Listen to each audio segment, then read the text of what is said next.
Nanawagan si Aglipayan Church Bishop Alvin Valera na harapin ni Vice President Sara Duterte ang huling pagdinig ng House Committee on Justice. Umaasa siyang maririnig mismo mula sa pangalawang Pangulo ang katotohanan kaugnay ng mga isyong ibinabato sa kanya. Ayon sa Bishop, kung wala itong itinatago, wala rin itong dapat ikatakot at dapat patunayang mali ang mga paratang. Binigyan diin naman ni Institute for Studies and Asian Church and Culture founder Dr. Melba Magay na dapat nakatuon ang proseso ng impeachment sa hustisya at pananagutan. Ever since po ang position po namin is transparency and accountability. No?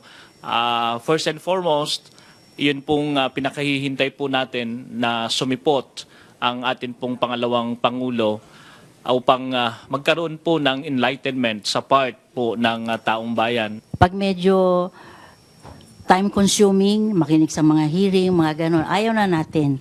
Pagod na tayo sa ganon. Pero kailangan po nabantayan natin ito. Dahil nakasalalay, hindi lamang po ang hearing tungkol kay Vice President Duterte, nakasalalay ang future ng bansang ito. Isipin natin kung anong mangyayari kung hindi natin kayang litisin ang mga malalaking tao sa ating lipunan.